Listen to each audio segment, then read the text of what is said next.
The billionaire CEO laughed and said, "You're claiming I'm the father?" 10 years later, he saw them again and begged for a reunion. The rain didn't bother the people walking past the school. Parents hurried their children from parked cars to the entrance, holding jackets over small heads, laughing at the weather like it was nothing more than a mild inconvenience. For Stephen Stanton, it felt like punishment. His driver had offered an umbrella. He said no. So he stood there, jacket darkened by water, tie loosened, expensive shoes sinking slightly into the wet pavement, watching families pass through the glass doors of the Cleveland Performing Arts Center. The building looked ordinary, beige brick, wide windows. A banner stretched across the front announcing Spring Showcase Night, the kind of place that never made business magazines, the kind of place he had never paid attention to. Tonight it was the only place in the world he could see.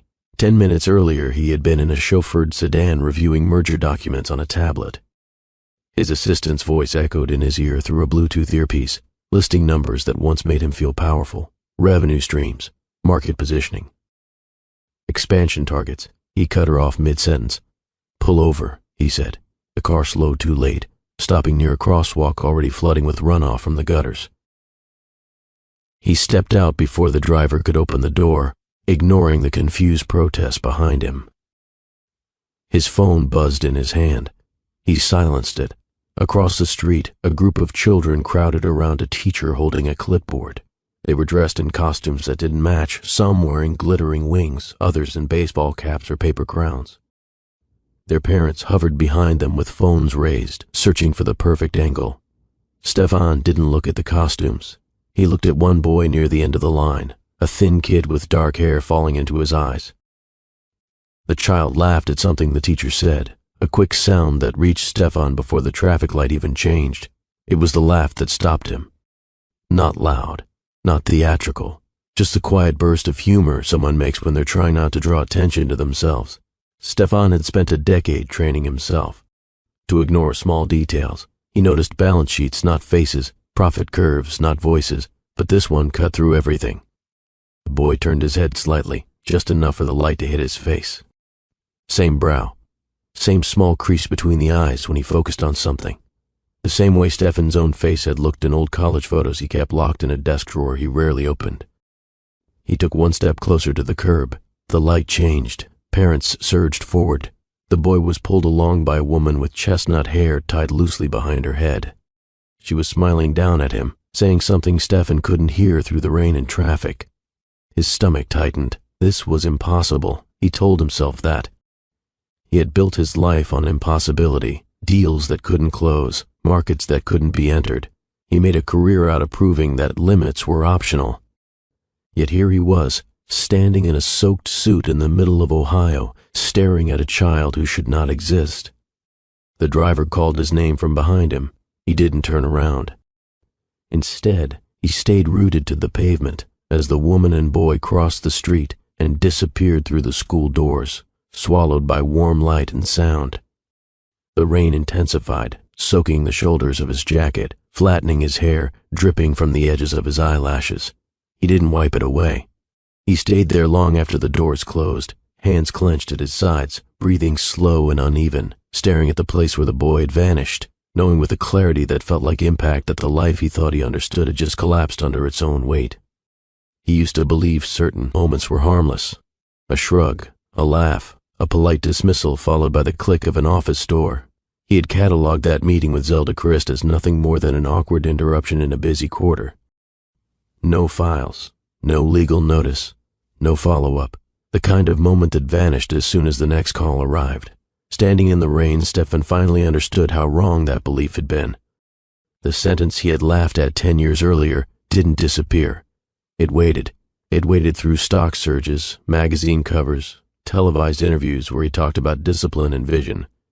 It waited through the penthouse purchases and the black tie galas where he raised crystal glasses to success and never once wondered what had become of the woman who had stood in his office with shaking hands and steady eyes.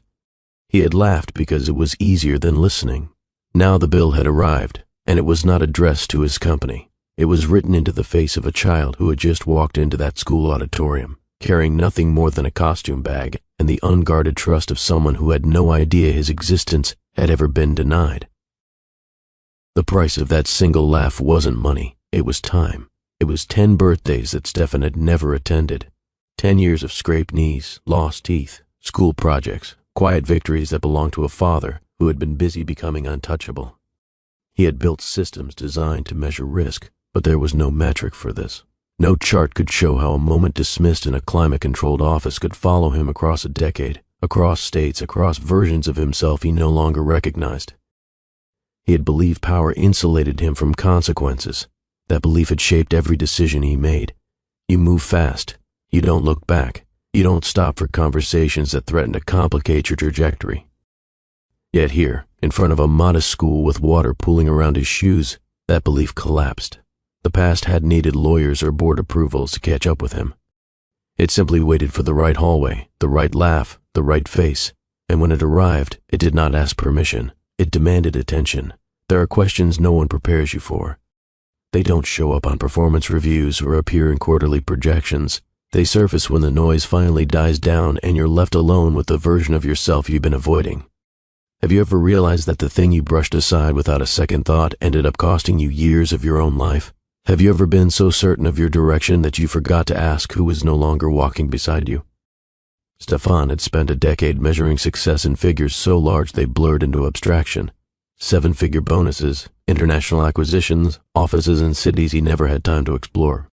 All of it looked impressive when summarized in bullet points. None of it explained the hollow pressure now tightening in his chest as he stood outside that auditorium wondering how many evenings he had traded away for rooms that no longer felt like home. How do you calculate absence? Is it the missed holidays, the conversations that never happened, the memories that belonged to someone else because you weren't there to make them? Or is it the moment you discover that your own child can cross a street in front of you and you wouldn't recognize the sound of his laughter? These are not the kinds of regrets you can delegate. They don't dissolve with a signature. They don't respond to apologies drafted by legal teams. They show up in places you can't control.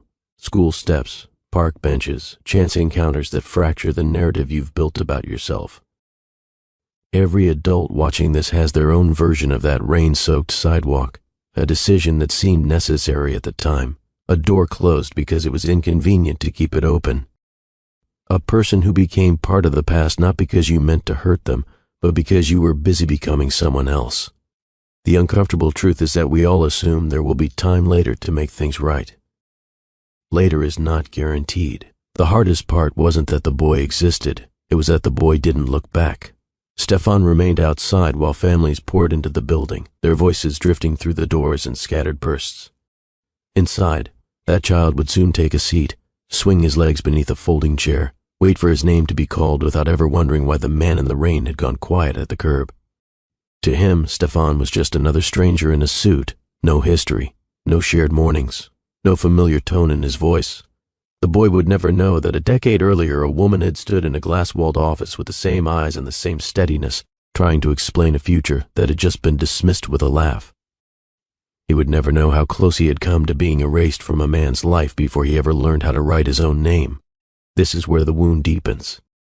It is one thing to realize you've made a mistake. It is something else entirely to realize that the person who carries the cost of that mistake has no idea you exist at all. Inside the auditorium, the boy would hear teachers calling out instructions, parents whispering encouragement, the rustle of programs being folded in impatient hands. None of those sounds belonged to Stefan. None of them were invitations. They were evidence of a world that had formed without him, a world that didn't need him to continue. The glass doors might as well have been walls. For the first time in his life, Stefan could not buy access. He could not negotiate his way into relevance. He had no title that mattered here, no leverage that could bridge the gap between a man who had once laughed and a child who had no memory of his name. He finally understood that what he had lost wasn't just time. He had lost the right to be missed. What happens when the life you built refuses to recognize you? Stefan had faced hostile takeovers and courtroom threats without flinching, but none of that prepared him for the quiet certainty settling into his bones as he stared at those closed doors. Somewhere inside, a boy was adjusting his costume, waiting for a cue, trusting that the people who mattered would be watching. Stefan was not one of them. Not yet. And that was the question that began to press against his thoughts, louder than the rain, heavier than the weight of his soaked jacket. What would it take to be more than a stranger? Would a confession be enough? Would an apology spoken too late have any value at all? Could a man who had spent 10 years choosing boardrooms over birthday cakes walk into a child's world without turning everything upside down? These are not problems with clear solutions. They are emotional debts that cannot be paid in a single conversation. They demand something harder than regret. They demand consistency, humility, patience, qualities that no one had ever required from Stefan Stanton before. He had mastered momentum. He had never learned how to stay. Inside the building, the first announcements echoed through the hallway, muffled by thick glass. The program was about to begin. Parents were finding their seats. Children were lining up backstage, holding hands, whispering jokes to calm their nerves. This was not a moment he could undo. It was a moment he would have to answer for. Before we go any further, take a moment to decide something for yourself. If you've ever ignored a call because life felt too crowded, if you've ever told yourself you'd fix things later, if you've ever wondered how many moments you traded away without noticing, then you're in the right place. This channel isn't about perfect people or easy endings. It's about the choices that shape who we become when no one is watching, and the second chances we're brave enough to earn. So subscribe, turn on notifications, and stay with me through the rest of this story, because what Stefan does next will challenge the way you think about success, regret, and the cost of walking away. Stefan Stanton's penthouse didn't feel like a home. It felt like a monument built to impress people who were never invited inside. The elevator opened directly into the living space, a private ascent that removed the need for hallways, neighbors, or any reminder that other people lived in the building at all. Floor-to-ceiling windows curved along the outer walls, turning the entire apartment into a viewing deck suspended above Manhattan. From this height, the city looked like a living system of lights in motion, streets threading together in patterns no single person could control. That illusion of control had been the point. He had chosen this place not for comfort, but for distance. No street noise, no arguments bleeding through walls, no accidental encounters in elevators. When he arrived home late at night, the silence greeted him like an obedient staff member, never asking how his day had been. His shoes cost more than some people's rent, yet he kicked them off without caring where they landed. A jacket draped across the back of a designer chair he never sat in. The kitchen gleamed with appliances he barely used, stocked more for image than hunger. The fridge held imported water, a few prepackaged meals he rarely touched, and a bottle of wine someone had sent as a thank you gift months earlier. He poured nothing. Instead, he walked to the windows and rested his palm against the glass. The city pulsed beneath him, restless, ambitious, awake in ways he no longer was. Somewhere down there, people were finishing dinners with families, arguing about bills, helping children with homework. Their lives were complicated and small and loud. His was vast and quiet. He could see his own reflection faintly in the glass, a man in his mid-30s with sharp features and a posture trained to signal authority. He had paid a consultant years ago to help refine that image. The right haircut, the right stance, the right way to enter a room so people notice without knowing why. It worked.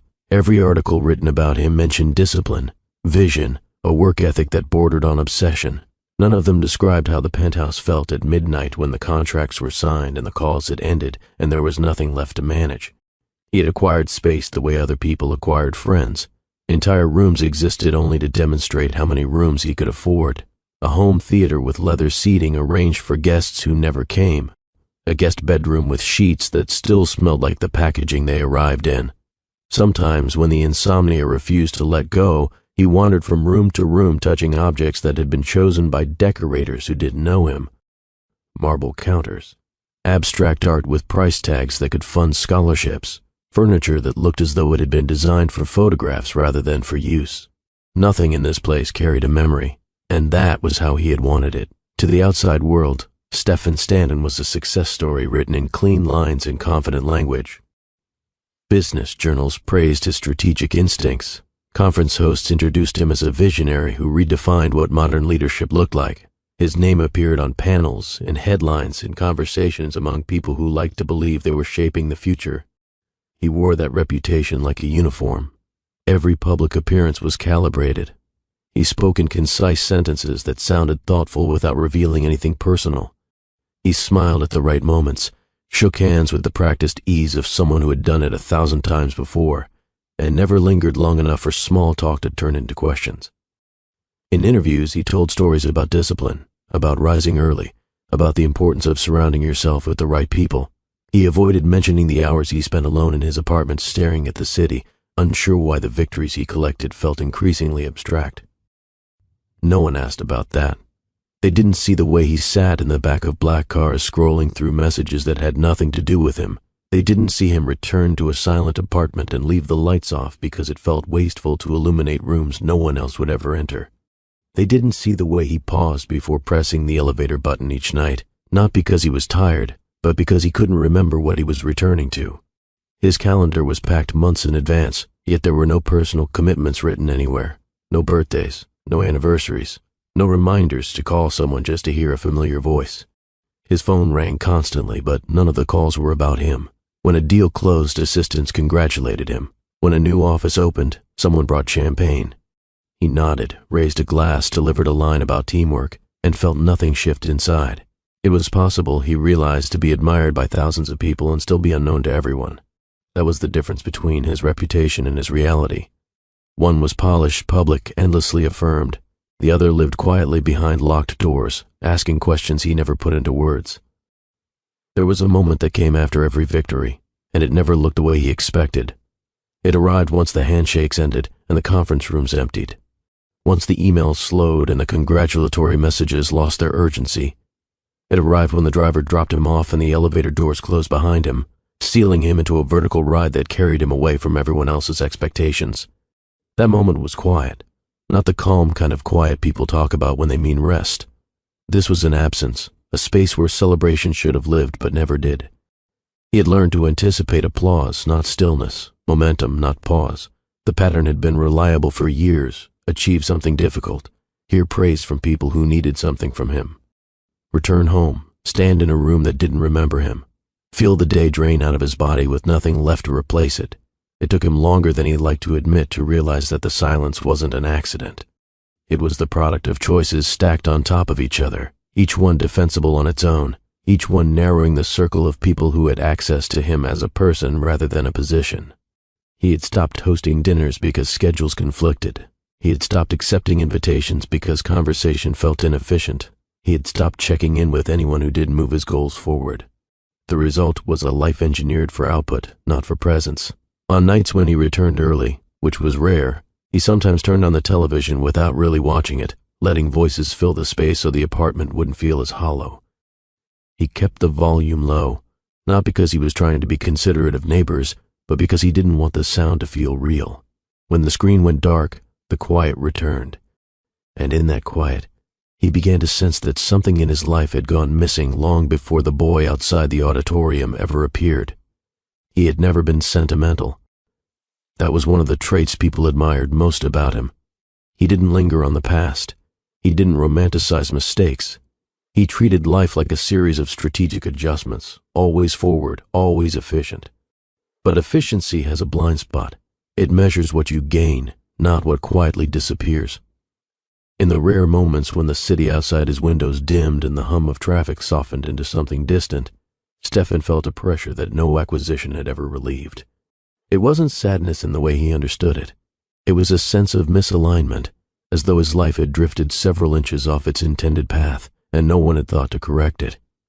He could trace his rise with precision, the fellowship he accepted instead of staying in town, the internship that demanded weekends, the first promotion that made distance feel justified.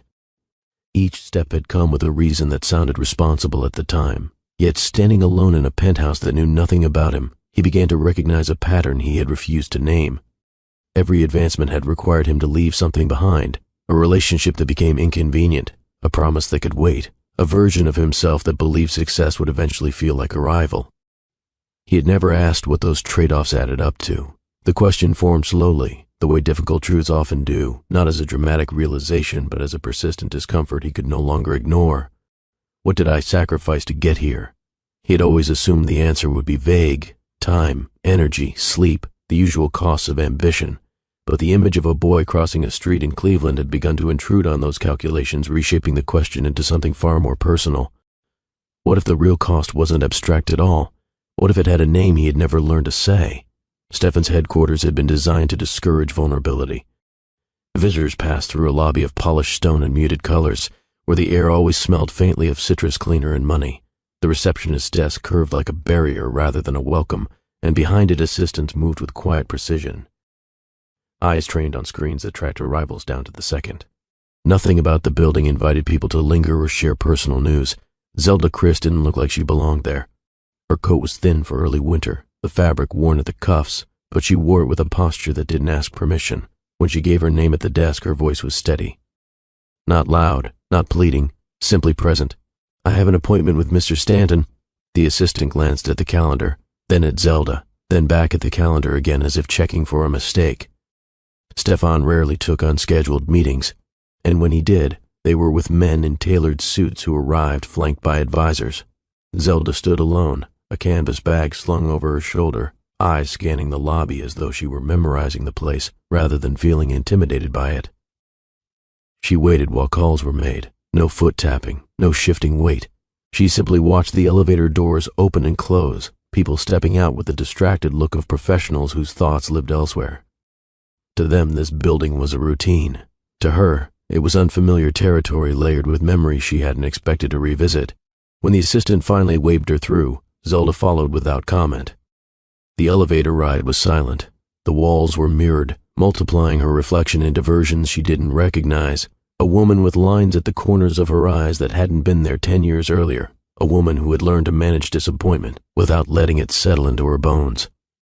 As the numbers climbed, she thought about the life she had built far from places like this, about library shelves and school pickups and evenings spent reading out loud.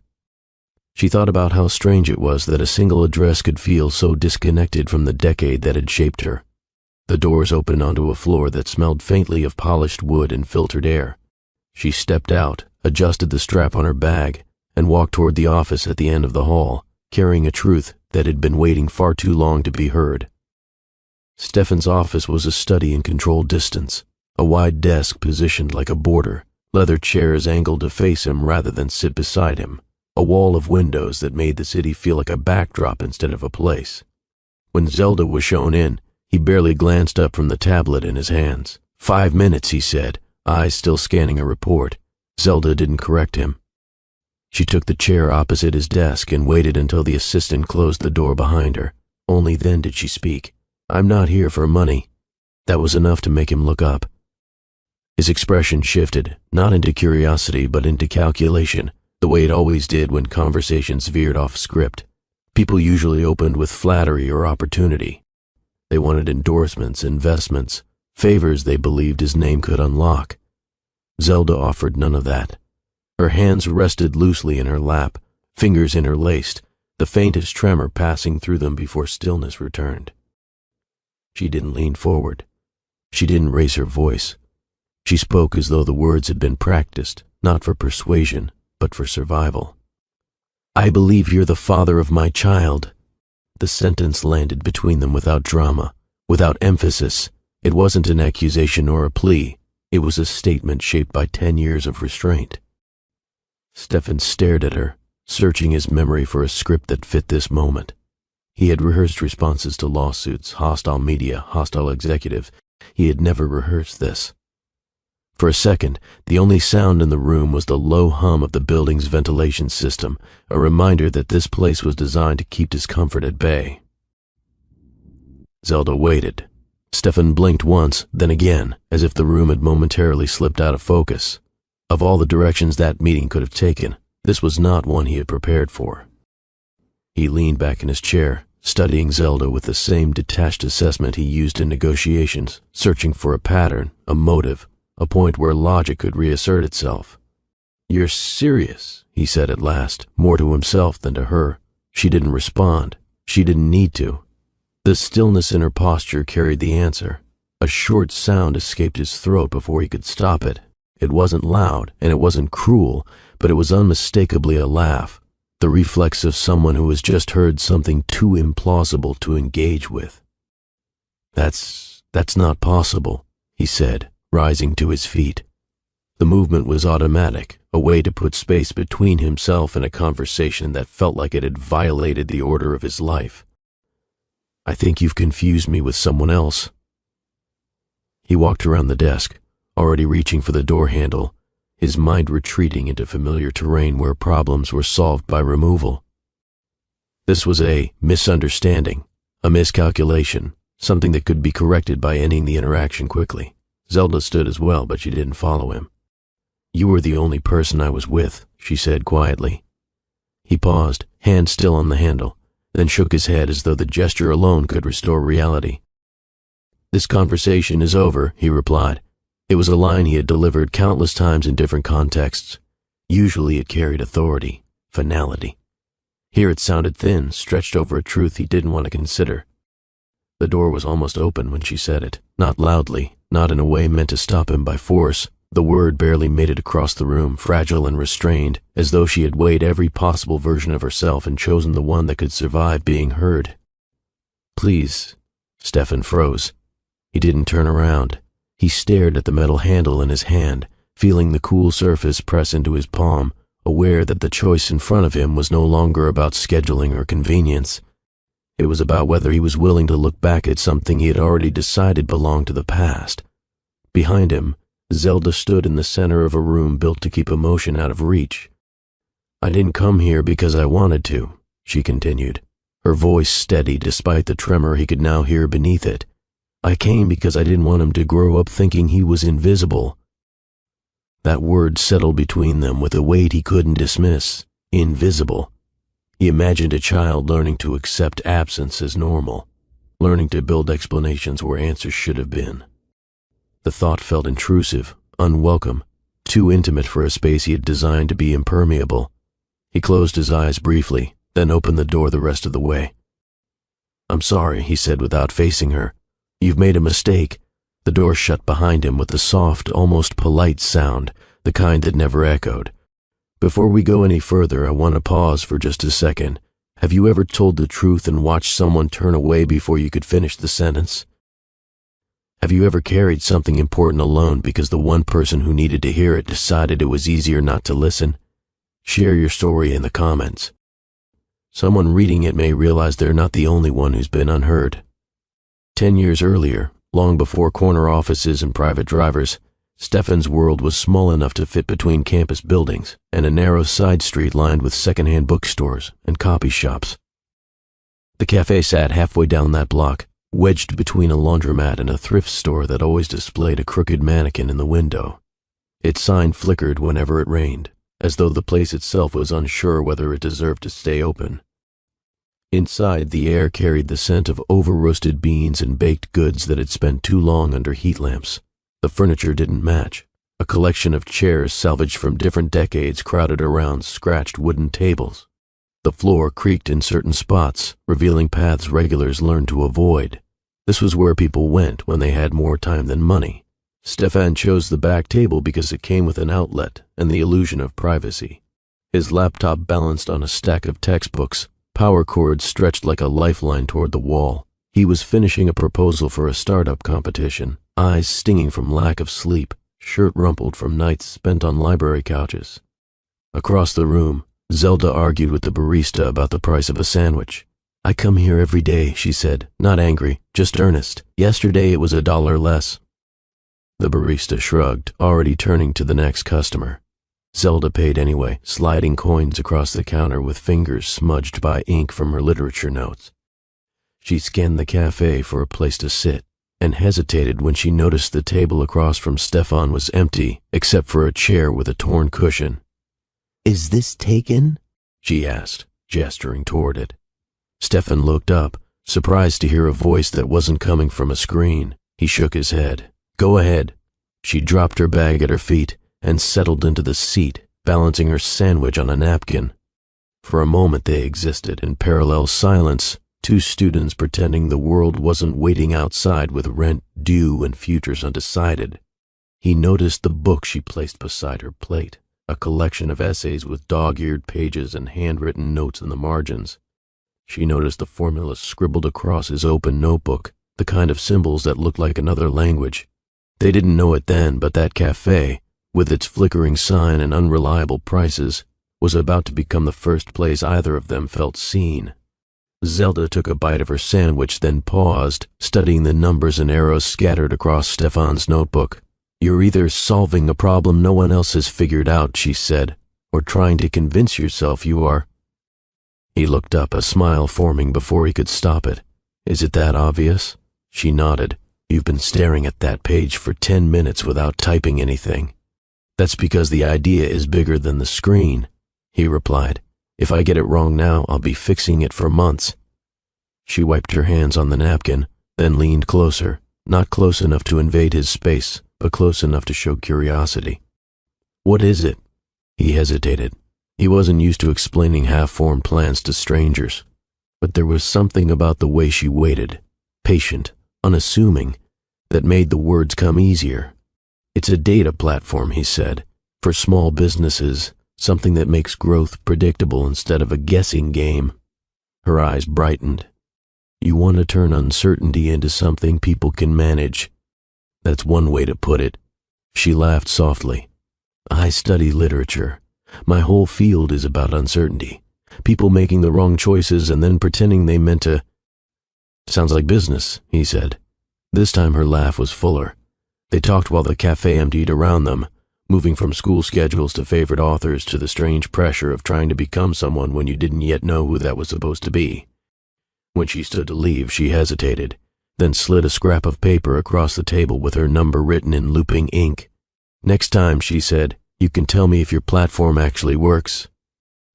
He watched her go, the flickering sign reflected in the glass behind her, and felt something unfamiliar settle in his chest. Not excitement, not ambition, but the sense that a door had opened in a direction he hadn't been chasing. Their first date wasn't really a date. It was two people deciding to keep talking because the world outside the cafe felt less pressing when they were together. Zelda's apartment sat above a corner store that sold newspapers no one bought anymore. The hallway always smelled faintly of dust and cleaning spray, and the radiator hissed whenever the temperature dropped. Stefan arrived carrying a paper bag with takeout containers he had paid for with money he should have been saving. They ate on the floor because the folding table had collapsed weeks earlier, and neither of them had fixed it yet. Zelda leaned back against the couch, legs crossed, reading him a passage from a novel she loved, stopping mid-sentence to explain why the author mattered. He listened more than he spoke, something he rarely did, finding it easier to share space with her than with anyone else in his life. On nights when she worked late at the library, he waited on her steps with his laptop balanced on his knees, finishing assignments under flickering porch lights. They learned each other in fragments, her habit of leaving bookmarks in places that made no sense, his inability to sleep if his plans for the next day weren't written down. They argued about nothing important, whose turn it was to buy groceries, whether the movie they watched was brilliant or forgettable, then made up without ceremony. The apartment held their future in ways neither of them recognized yet. They talked about where they might live someday, imagining rooms with windows that didn't rattle in winter and kitchens large enough for real cooking. He spoke about companies he wanted to build. She spoke about stories she wanted to teach. In that narrow living room, with paint peeling above the doorframe and neighbors arguing through thin walls, their dreams felt reasonable. They were poor, but they were building something together, and for the first time Stefan considered that success might not be something he chased alone. It didn't happen all at once. That was the dangerous part. At first, it was small adjustments he justified without thinking, a late night at the computer instead of dinner together, a weekend spent revising a proposal rather than taking the train to visit her parents. Zelda understood. She always did. She had her own deadlines, her own obligations. They were both trying to become adults in a world that didn't wait. Then the adjustments began to stack. He started taking calls in the hallway when he was with her, lowering his voice as if the conversation mattered more than the room he was in. He began answering messages while she spoke, nodding along without fully hearing her. The apartment that had once held their shared plans gradually became a place he passed through on his way to somewhere else. Zelda noticed the shift before he did. "You're always leaving," she said one evening, not accusing, just stating a pattern. They were sitting on the couch, a stack of library books between them, the television off. "I'm working," he replied automatically. "I know, but you used to look at me when you said that." The words unsettled him more than he expected. He told himself she was overthinking it. That pressure did this to people, that it would ease once things stabilized. But stability never arrived. Opportunities followed him like a current he had learned to ride. A fellowship here, an investor meeting there. Each step forward came with a new reason to postpone the life they had talked about building. Zelda waited longer than anyone should have had to, telling herself that the man she met in the cafe was still there, just busy becoming who he needed to be. Stefan didn't see the moment when ambition stopped being a tool and started becoming a filter that let everything else fade. He only saw the doors opening ahead of him.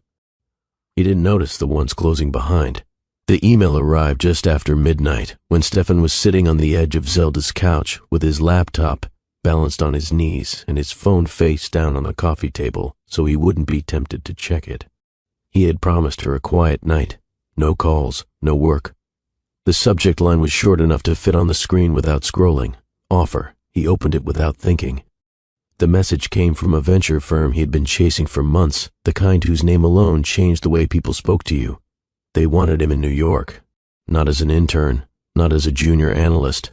They were offering him a leadership role in a new project, complete autonomy, compensation that made his student budget feel like a misunderstanding.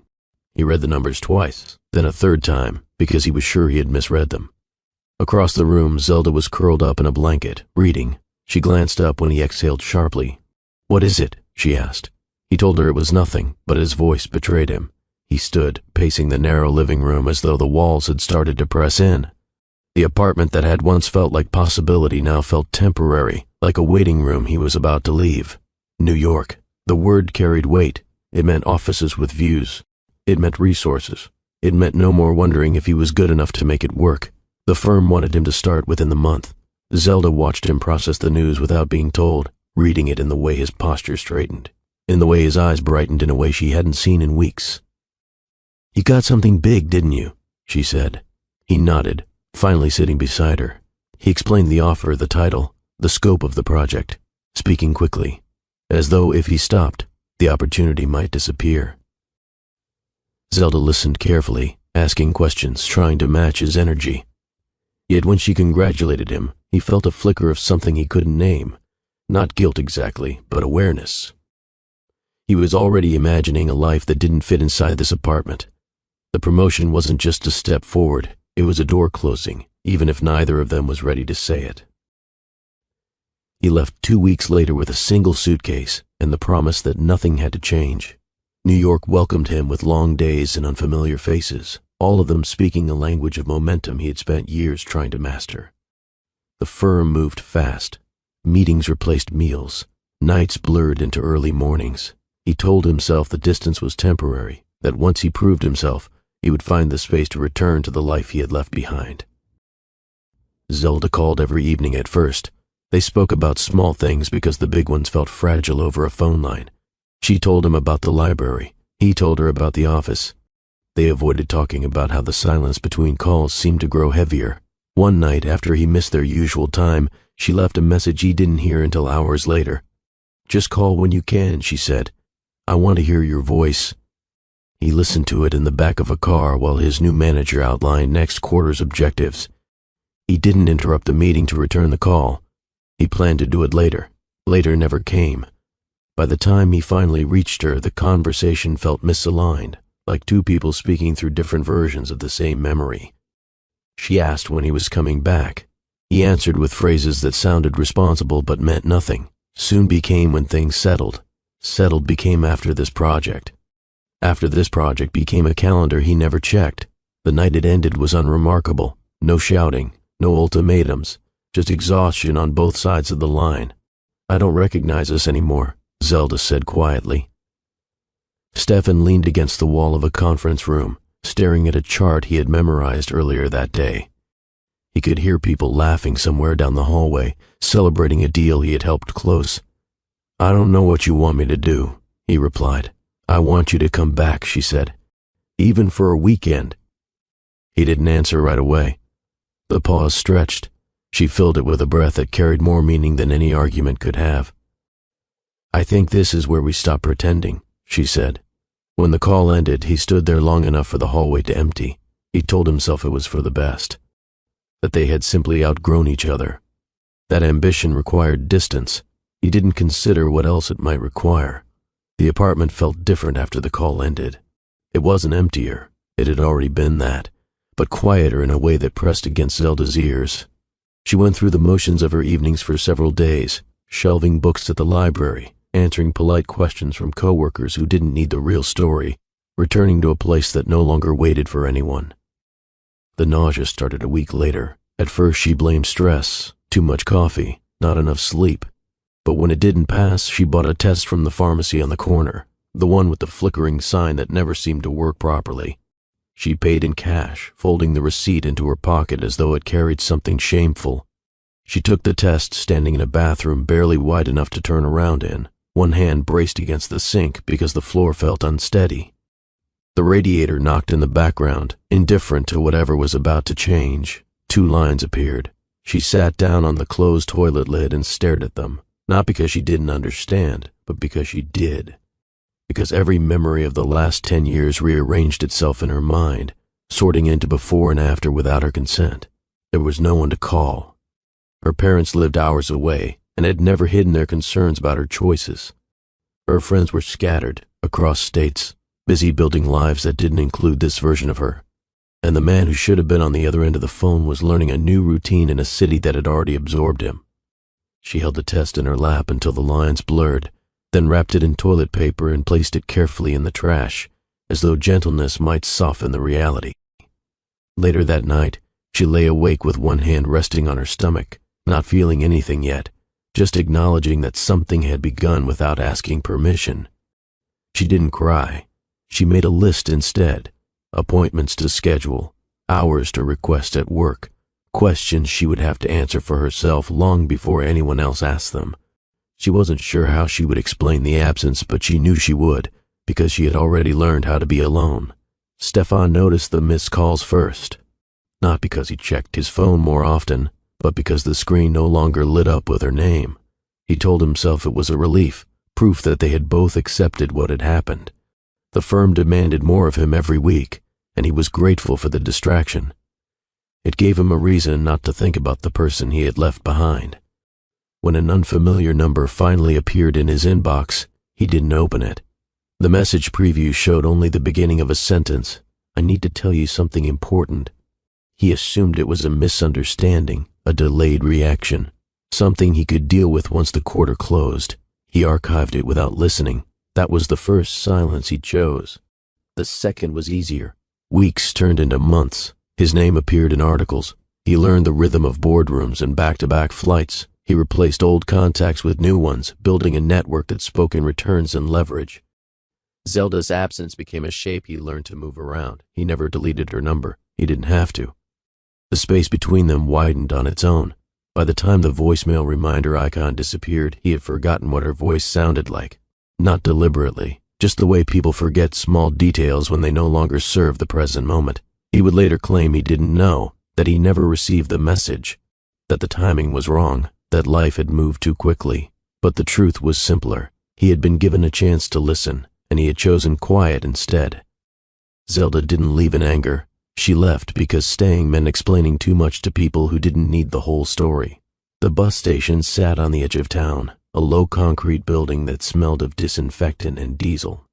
She arrived early with a single suitcase and a box of books she couldn't part with, though she had no idea where she would put them when she arrived. Her parents had offered their guest room without conditions, the way people do when they sense that asking questions might fracture something fragile. She sat on a hard plastic bench watching travelers come and go, wondering how many of them were also running from lives that no longer fit. No one looked at her long enough to guess that her future had just shifted course. Ohio felt like retreat and rescue at the same time. The town where she grew up hadn't changed much. The bakery on Main Street still closed at 3. The library still held summer reading contests with prizes no one ever claimed. Her old high school had a new coat of paint that couldn't hide the familiarity of its brick walls. Her parents didn't ask why she was back. They made space in their refrigerator and space in their evenings, speaking to her in the gentle tone reserved for people who need room to breathe. She found a doctor before she unpacked her suitcase. She found a part-time job before the month ended. She learned the geography of a life she had never planned, marking grocery stores and bus routes on a map she kept folded in her bag. When the baby arrived, it wasn't with drama or ceremony. It was quiet and exhausting and real. She named him Alaska, a choice that confused people but made sense to her. It was a place she had once dreamed of seeing with someone who no longer existed in her present. She held him in a small hospital room with beige walls and a window that looked out onto a parking lot. Nothing about the scene suggested triumph or tragedy. It was simply the beginning of something she would carry on her own. The library became more than a job. It became structure. Zelda took a position shelving books and helping with children's programs, grateful for hours that aligned with school schedules she didn't yet have but already needed to imagine. The building was old, its heating unreliable, its carpet worn thin in places where generations of patrons had walked the same paths. It was perfect. Mornings began with story hours where toddlers sprawled across the floor, more interested in the way her voice rose and fell than in the pages themselves. Afternoons brought homework questions, parents searching for biographies their children would never read, older residents lingering at the computers because they had nowhere else to be. Zelda learned the rhythms of the town by the questions people asked, where to find bus schedules, how to submit job applications, which forms were required for benefits no one wanted to admit they needed. She helped without commentary, the way someone does when they understand how thin the line is between stability and needing help. On weekends, she volunteered at the community center a few blocks away, organizing book drives and literacy workshops. Alaska napped in a stroller beside her while she explained reading lists to parents who wanted their children to have more than they had.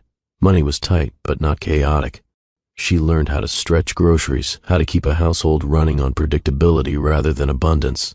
The town knew her as the woman who never rushed people, who remembered names, who wrote handwritten notes when a program ended. She didn't talk about the past, not because it hurt too much, but because it wasn't relevant to the life she was building. Her world was measured in return book slips and school calendars, in small routines that added up to something dependable. This was not the life she had imagined a decade earlier. It was the one she chose to commit to. Alaska was 6 the first time he asked. They were walking home from the library, his small hand wrapped around hers, the late afternoon light catching on the edges of the buildings, as though the town had decided to glow just for a moment. He had spent the day helping her stack returned books onto a cart, taking the task seriously, tongue pressed against his cheek in concentration. "Mom," he said, as they reached the corner where the bakery let out the smell of sugar and warm dough, "everyone else has a dad." She slowed her pace without stopping. She had known this day would come. She had rehearsed versions of this conversation in her head for years, searching for language that wouldn't feel like a burden being passed down. "He's far away," she said gently. "Like far, far?" Alaska asked. "Like on a boat?"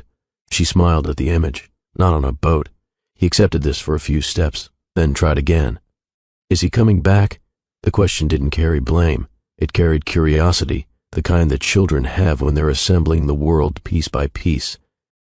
Zelda felt the familiar tightening in her chest, the instinct to fill the gap with something that would make sense to a 6-year-old without stealing anything from him.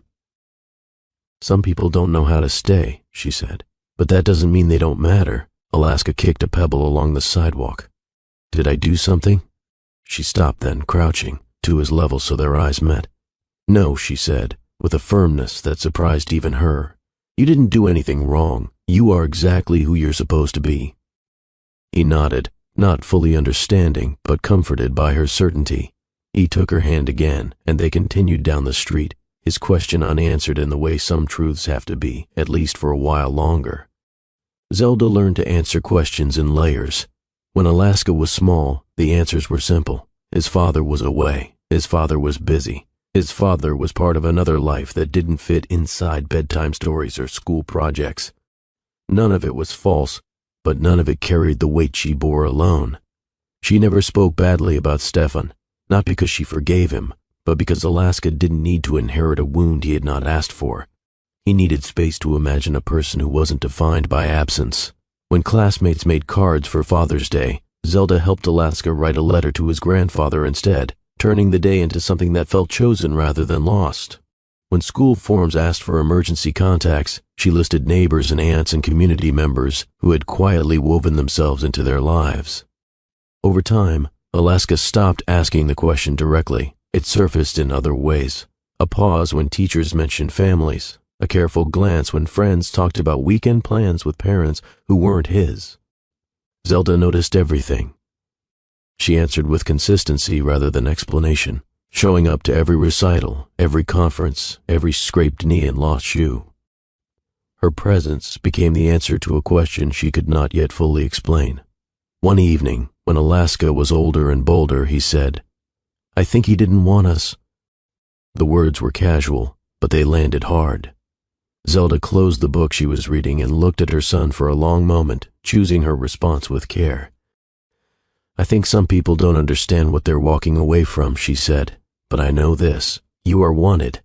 Every day, Alaska accepted that, curling closer to her on the couch, the past receding into something manageable because it had never been allowed to define him. Stefan had not planned to stay in Cleveland longer than 24 hours. The charity gala was a contractual obligation, a board member's favored foundation, a polished evening designed to turn generosity into a social event. He arrived late, jacket pressed, expression composed, the way people did when they had learned to move through rooms without letting anything touch them. The venue was a renovated warehouse near the river, all exposed brick and industrial lighting softened by long white tablecloths. Strings of lights crossed the ceiling like a grid, bright enough to look impressive, muted enough to let donors feel important without being seen too clearly.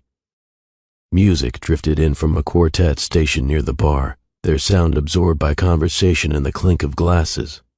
Stefan circulated as expected. He shook hands with city officials who mispronounced his name. He smiled at donors who treated him like a benchmark rather than a person. He posed for photos in front of banners he would never look at again.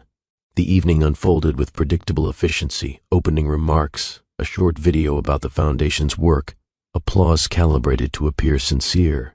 He was mid-conversation with a real estate developer when the host announced a break before the silent auction opened.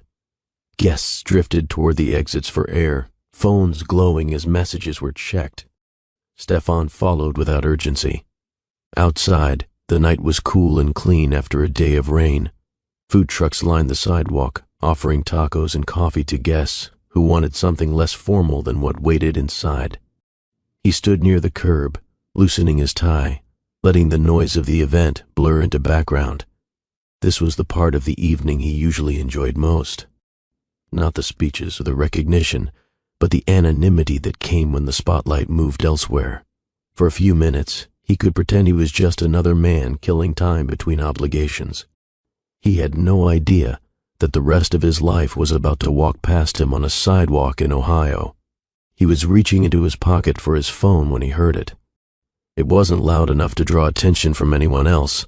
It slipped between conversations, between the hum of traffic and the music leaking from the venue doors as if it hadn't been invited into that space. A quick, honest sound, unguarded in a way Stefan rarely encountered anymore. He looked up without knowing why. The sidewalk was crowded with guests standing in small circles, their words blurring into polite noise. Beyond them, closer to the row of food trucks, a boy was tugging at the sleeve of a woman with chestnut hair, laughing about something she had said. The sound didn't fit. It carried none of the calculation that defined the room behind him. It wasn't trying to impress anyone. It didn't ask permission. It simply existed, bright and careless, out of place among people who had learned to control their reactions. Stefan felt a faint pull in his chest, a reflex he couldn't identify. He told himself it was nothing, that the day had been long and the air cooler than he expected. The woman bent to listen to the boy, smiling at him in a way that suggested routine rather than novelty. Whatever they were sharing had nothing to do with the gala, with donations or influence, or any of the things Stefan was supposed to care about. He should have looked away. Instead, he found himself stepping closer to the edge of the sidewalk, his attention narrowing to that small pocket of life unfolding beyond the perimeter of the event. The boy turned just as Stefan reached the curb. It wasn't dramatic, no sudden stop in time, no jolt of recognition that announced itself with certainty. It was simply a shift in direction, a glance meant for no one in particular that happened to land on Stefan. That was enough. The distance between them wasn't great, but it might as well have been a chasm. The boy studied him with mild curiosity, the way children do when they sense they are being observed. He wasn't cautious, he wasn't shy. He didn't know that he was looking at the man who had once been given the chance to shape his world. Stefan forgot where he was. The noise of the gala faded into something abstract. He became acutely aware of details he never noticed in people anymore. The slight tilt of the boy's head, the crease that formed between his brows when he focused, the way his mouth rested when he wasn't speaking. The resemblance was not in the broad strokes. It was in the habits of expression that couldn't be taught, the echoes of something that felt uncomfortably familiar. The woman touched the boy's shoulder, guiding him away from the truck as their order was handed over. For a brief second, the boy's gaze held Stefan's, unbroken, unburdened. Then he turned back to her, the connection severed without ceremony. Stefan remained where he was, his body lagging behind his thoughts, aware that something had just been taken from him without ever being offered. He didn't plan to follow them. His feet moved before his reasoning caught up, carrying him across the narrow stretch of pavement that separated the gala from the food trucks. He stopped a few steps behind them, close enough to hear fragments of their conversation without interrupting it. The woman accepted a small paper tray from the vendor, thanking him with the kind of ease that came from repetition. She handed it to the boy, who immediately began negotiating for the first bite. "Hey," Stefan said, surprising himself as much as them. They both turned. "I'm sorry," he added quickly, searching for a neutral opening that didn't exist. Your son, how old is he?" The question felt invasive the moment it left his mouth. The woman hesitated, assessing him with eyes that recognized discomfort but didn't retreat from it. 10, she said. The number struck him with a clarity no headline ever had. Not a season, not a phase, a decade. 10 years of mornings he had not witnessed, of questions he had not answered, of a life that had unfolded without ever brushing against his own. He nodded once, as though acknowledging information in a meeting, but his throat tightened anyway. The boy watched him, now openly curious, unaware of the weight his age carried for the man standing in front of him. "Do you like tacos?" the boy asked. Stefan almost laughed at the innocence of it, at the way the child bridged the gap without knowing it existed. He forced a smile. "They're growing on me," he replied. The woman thanked him again, then guided the boy back toward the school entrance, leaving Stefan rooted to the sidewalk with a number echoing in his mind that refused to be reduced to data. "Stay with me," because the next conversation doesn't happen in a courtroom or an office or behind closed doors. It happens on a park bench, between a man who has spent his life being certain and a child who has no idea he's about to meet his past. If you've ever wondered whether it's possible to face the one mistake you built your life around, you won't want to miss what comes next. The school emptied slowly, children spilling out in clusters that broke apart as parents claimed them. Stefan waited near the entrance, pretending to check messages he wasn't reading, unsure whether Zelda even remembered his face well enough to recognize him. She did.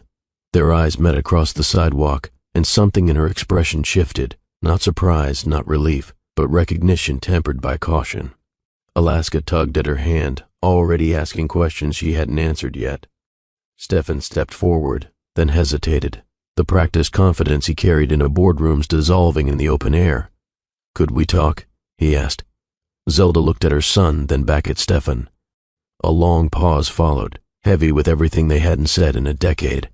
Finally, she nodded toward the park across the street, where bare trees stood over worn benches like patient witnesses. They walked there without speaking. The path cut through patches of grass that had long since surrendered to winter. Alaska kicked leaves into loose piles, testing how far he could trail behind without losing sight of his mother. Stefan matched Zelda's pace, resisting the urge to fill the silence with explanations he hadn't yet earned the right to give. He noticed how Alaska stayed close to her, how his body angled naturally in her direction, a habit formed over years of dependable presence. It was a quiet reminder of what Stefan had never been. At the bench, Zelda sat first. Alaska climbed up beside her, legs swinging. Stefan took the far end, leaving space he didn't know how to cross. For a moment, none of them spoke. The park held its own sounds, a distant siren, the rustle of branches, the murmur of traffic beyond the trees. But on that bench, the world felt strangely paused, as if waiting for someone else to begin. Alaska broke the silence. "You were watching me," he said, not accusing, just stating a fact. Stefan turned toward him, surprised by the directness. Children didn't usually address him this way. They were either shy or coached. Alaska was neither. I was, Stefan replied. Why? The question was simple. The answer was not. He glanced at Zelda, who gave no signal, only waited. Stefan considered the polished responses he used in public settings, then dismissed them. None of them belonged here. I thought you reminded me of someone, he said carefully. Alaska tilted his head, studying him. Who? Stefan's mouth opened, then closed. He had no story prepared for this. He had no right to offer a half-truth that might confuse more than it clarified. Me, Alaska suggested, a small grin appearing. People say I look like me. Stefan smiled despite himself. That's true. The boy swung his legs faster, satisfied for the moment. Do you have kids? Stefan hesitated again. The honest answer had never felt important before. I don't, he said. Alaska accepted this, nodding once. My mom says my dad is far away. Stefan felt the words land with unexpected force. He met Zelda's eyes, seeing in them a mixture of protection and fatigue that spoke louder than any accusation. Alaska continued, unaware of the undercurrents. I think it would be weird to meet him now. Stefan swallowed. Why? Because then I'd have to figure out where he goes, the boy replied. There was no judgment in his voice, only a child's practical concern. It was enough to make Stefan realize how little he understood about the world he had missed. Stefan leaned forward, resting his forearms on his knees, suddenly aware of how tall he must seem to a child whose world had been built at eye level. For once he didn't try to elevate himself. You're right, he said quietly. It would be strange to meet someone who's been far away for so long. Alaska considered this, brow furrowing as he weighed the idea. Zelda remained still, her hands folded in her lap, waiting. She had learned patience the hard way. There are things I should have done differently, Stefan continued. The words felt foreign, as though he were testing a language he had never spoken aloud. I didn't always pay attention when I should have. I thought being busy was the same as being important. Alaska's gaze flicked between him and his mother, sensing that something larger was unfolding. Did you mess up? The boy asked. Stefan let out a slow breath.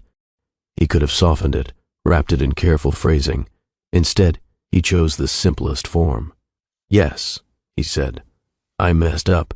The admission landed with surprising weight.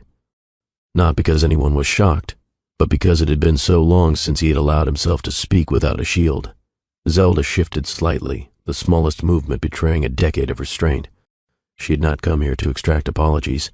She had come because the truth had found them anyway. Stefan straightened, then turned fully toward Alaska. I don't know your dad, he said, but I know he missed things he can't get back, and I know that being far away doesn't mean he didn't care. Sometimes it just means he didn't understand what he was losing.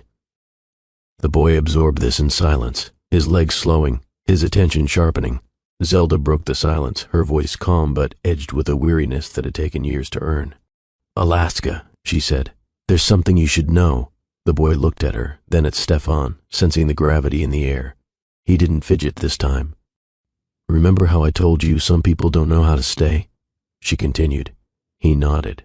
Stefan felt his chest tighten as Zelda drew a breath, steadying herself. The man you're talking to, she said gently, is your father.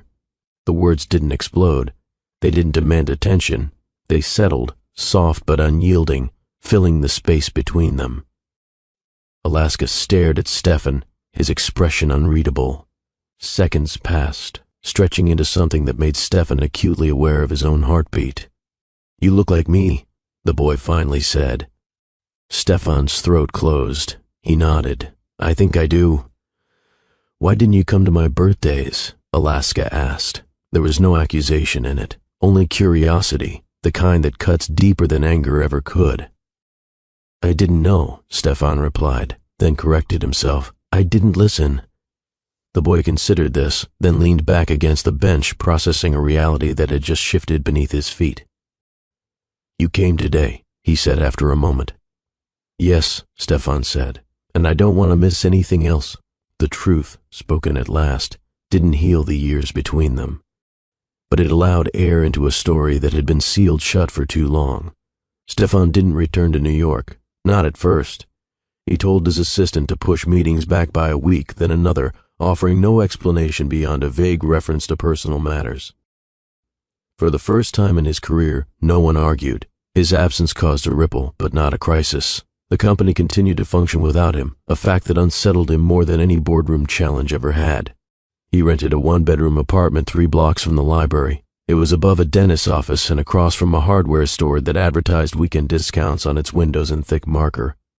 The building smelled faintly of disinfectant and old carpet, a far cry from the filtered air of his penthouse. The elevator was slow and complained loudly on the way up, but it worked, and that was enough. The place was furnished, the kind of temporary housing meant for people who didn't plan to stay. A couch with cushions that never quite aligned, a table with one leg shorter than the others, a bed that squeaked when he shifted his weight. He left his suitcase half unpacked, uncertain how long he was allowed to exist here without explanation. On his first morning, he woke before dawn out of habit, then realized there was nowhere he was required to be. No driver waiting downstairs, no conference call scheduled for sunrise. The silence he had once fled felt different here. It wasn't emptiness, it was possibility, and it made him uneasy. He walked past the library that afternoon, slowing as he approached the building where Zelda had worked for nearly a decade. Through the glass doors, he could see people moving between shelves, a world unfolding without his involvement. For the first time, he understood that proximity was not the same as presence. He would have to earn the right to be more than a nearby stranger. He didn't announce himself. Each afternoon, he walked to the playground across from the library and chose the same bench near the edge of the field, far enough away not to intrude, close enough to be visible if anyone cared to look. Parents gathered in clusters, trading updates about school projects and weekend plans. Children claimed the equipment with the casual ownership of those who had been coming here all their lives. Stefan arrived alone. The first day, Alaska didn't notice him. The boy ran toward the swings with a group of classmates, his backpack abandoned at the base of a slide, his laughter folding easily into the noise of play. Stefan stayed where he was, hands folded, watching without expecting anything in return. On the second day, Alaska glanced in his direction and looked away just as quickly, unsure what to do with the sight of a man who didn't yet belong anywhere in his routine. On the third, he hesitated at the edge of the playground, scanning the benches before dropping his bag and joining his friends. Stefan never waved, he never called out. He waited. It was a skill he had never practiced before. In his old life, absence created consequences, and consequences demanded action. Here, restraint mattered more. He learned to let the afternoons pass without interference, to treat each appearance not as progress, but as permission to be seen. Parents began to recognize him as the quiet man who arrived at the same time every day. They didn't ask questions.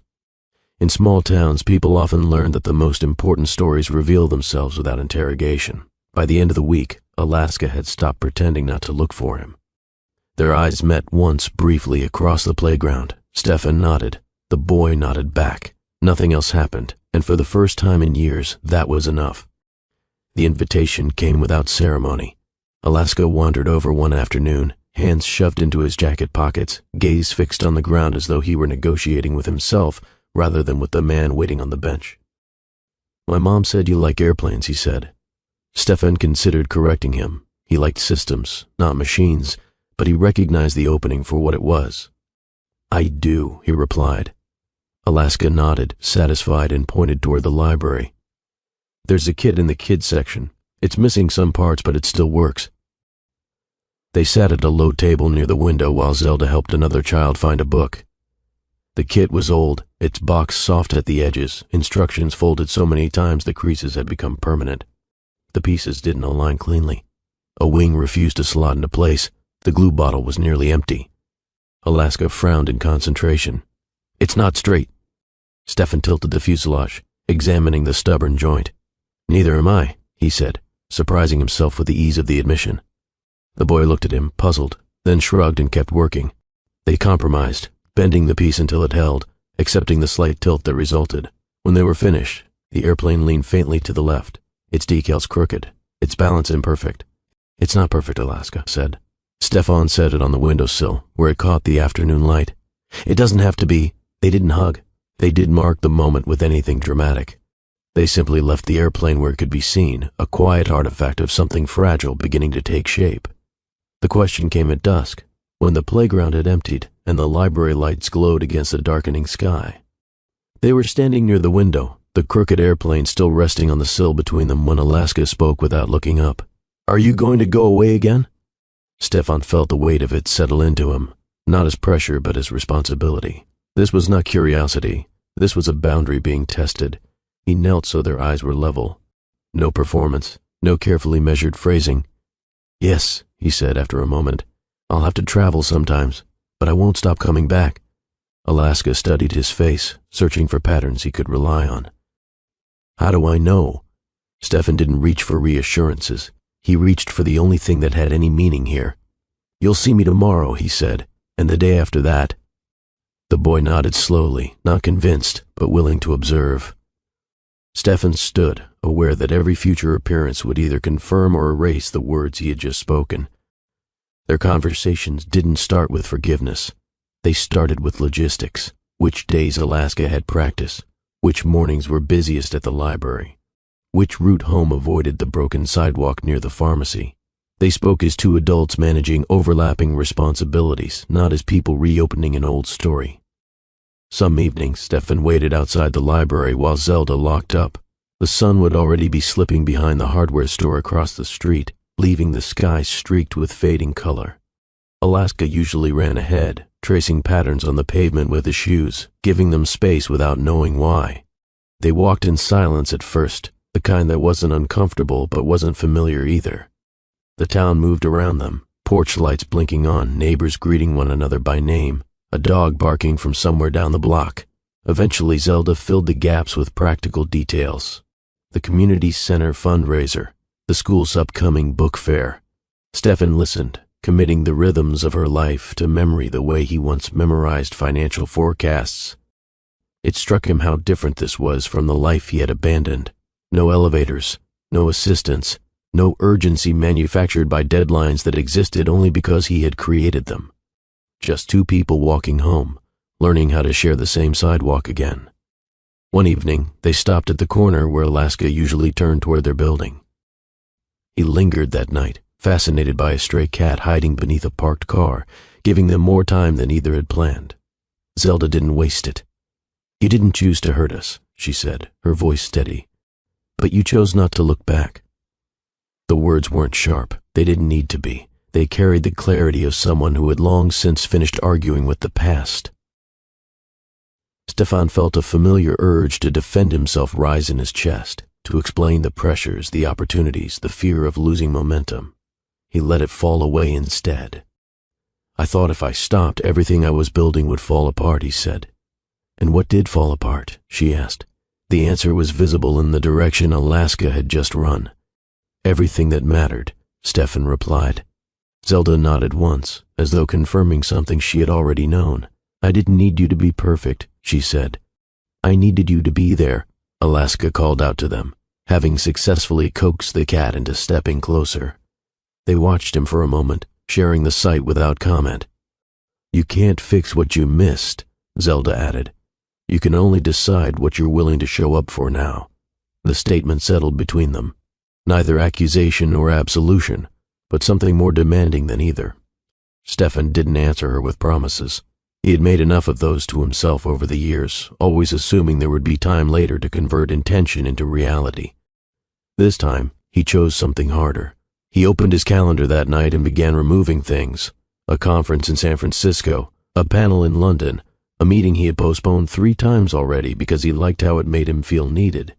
Each cancellation triggered a series of emails from assistants who weren't used to seeing his name attached to words like unavailable. He ignored them. The next morning, he walked Alaska to school. Not once, but every day he was in town.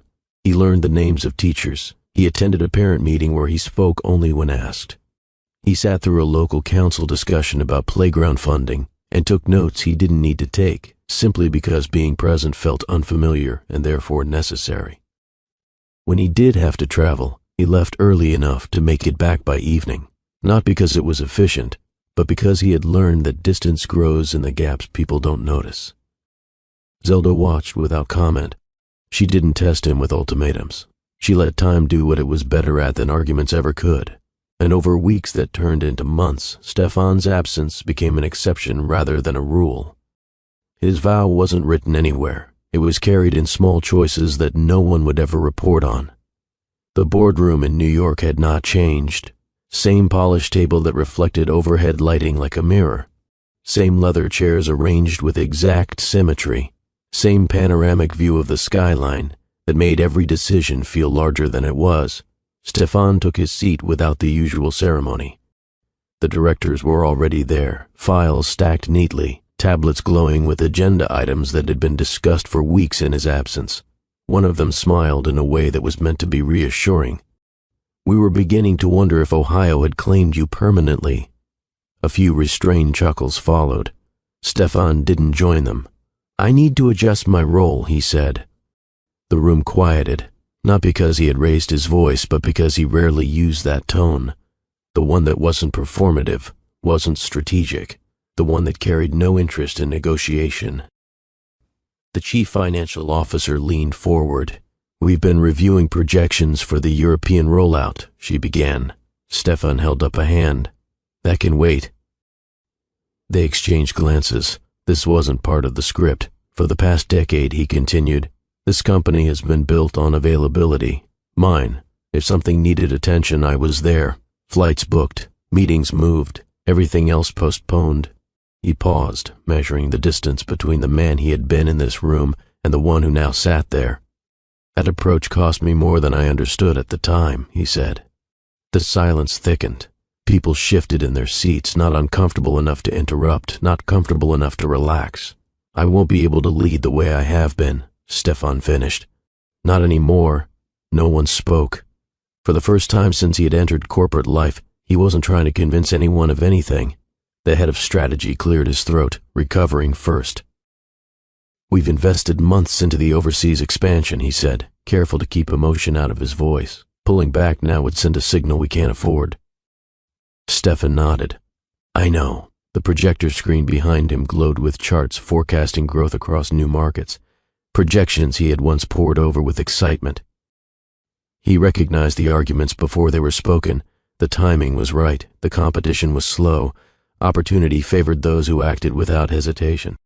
"I won't be traveling for the rollout," he said, "and I won't be overseeing it remotely either." That drew a sharper reaction. Papers shifted. Someone whispered to a colleague.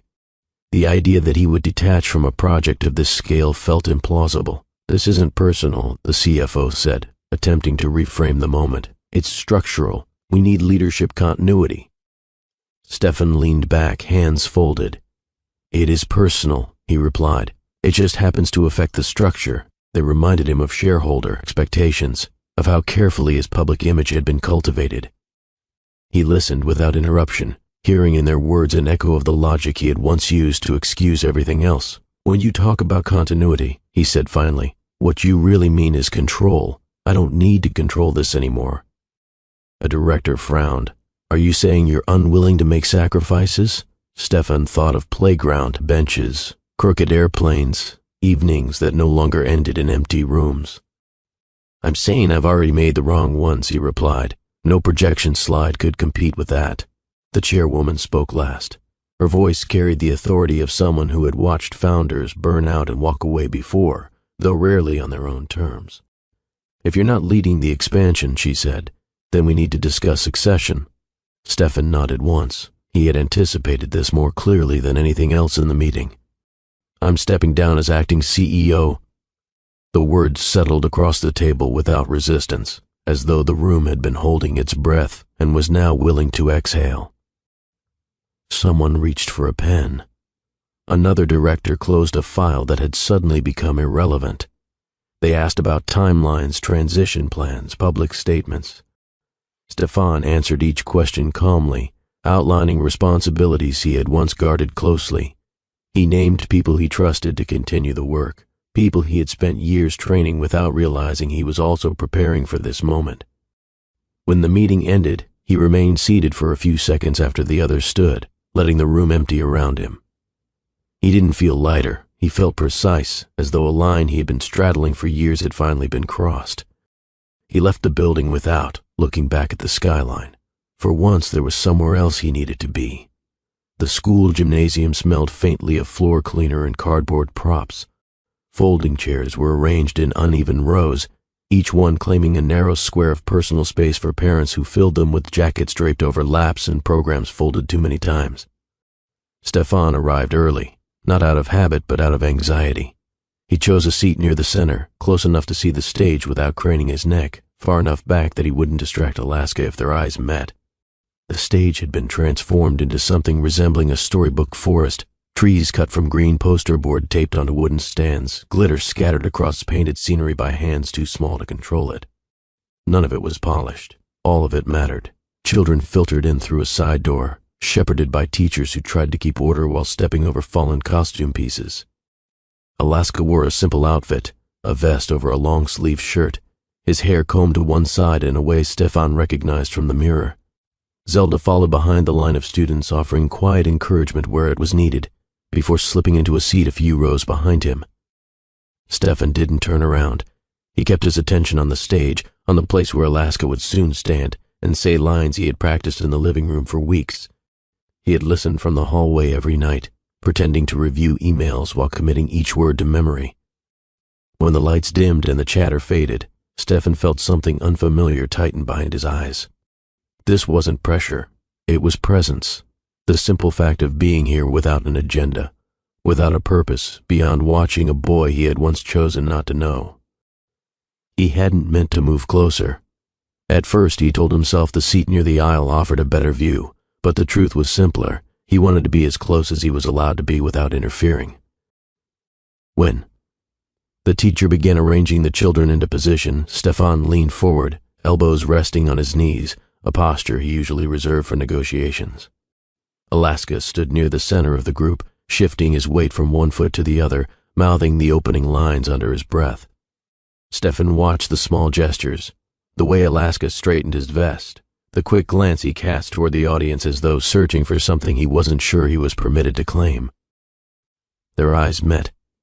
This time, Alaska didn't look away. He offered a quick nod, almost imperceptible, a signal so small it might have been coincidence. Stefan nodded back, a mirror of the motion, and felt the exchange settle into him with the steadiness he hadn't known he needed. The music began. The children spoke their lines in uneven rhythms, some rushing ahead, others pausing to remember. Alaska delivered his part clearly, voice carrying across the gym without effort. Stefan found himself tracking each word, not because it was exceptional, but because it was his. He realized, with a jolt that felt both grounding and disorienting, that this was the first time he had ever watched something unfold without thinking about what came next. There was no follow-up meeting, no outcome to optimize, just a boy on a stage doing exactly what he was supposed to do. The final line was followed by a pause, then applause that filled the gym in waves. Parents stood clapping above their heads, calling out names that blended together until individual praise became a shared sound. Alaska scanned the crowd, searching with the open focus of someone who had been taught not to expect too much. His gaze passed over familiar faces, then stopped. He saw Stefan. For a fraction of a second, the boy hesitated, as though checking an internal rule book to see if this reaction was allowed. Then he broke from the line and ran down the aisle. Stefan rose without thinking, his hands reaching out just in time to catch the small weight of a body that trusted the landing. Alaska wrapped his arms around his waist, pressing his face into Stefan's jacket with the certainty of someone who had decided, finally, where he belonged in this moment. The applause around them softened, shifting into something more aware, but Stefan barely noticed. He held the boy carefully, not tightly, mindful of how recent their connection was, but unwilling to pretend that this was anything less than earned. "Did you hear me?" Alaska asked, breathless. "I heard everything," Stefan replied. The answer felt like a promise. Zelda remained in her seat as the gym began to empty, her hands folded in her lap, eyes fixed on the place where Alaska had chosen to run. She had imagined this scene in smaller, quieter forms, first conversations, shared afternoons, cautious familiarity, but not this, not the sudden clarity of a child choosing connection without being asked. There was no triumph in her expression, only release. 10 years of carrying questions alone had taught her not to expect restoration, only stability. Watching Alaska press himself into Stefan's jacket didn't erase the past. It redefined it, turning years of absence into a foundation for something that could exist now. When Stefan finally looked back, their eyes met across the rows of folding chairs. He didn't speak. He didn't need to. The moment was already doing the work words usually failed at. Zelda stood then, weaving through the remaining families, and placed a hand lightly on Alaska's shoulder. "Ready to go?" she asked. The boy nodded, not letting go of Stefan's jacket, a gesture that felt less like possession and more like choice. Zelda didn't intervene. She simply waited, allowing the scene to settle into something that no longer needed her protection. Mornings at Zelda's apartment had always followed a careful rhythm. Alarm at 6, coffee before conversation. Alaska's backpack laid out the night before, so nothing had to be searched for in a rush. The routine had been built to survive without anyone else's reliability. Now there was a fourth chair at the table. It didn't match the others. Stefan had found it at a second-hand store on the corner after realizing there wasn't enough room for all of them to sit without taking turns.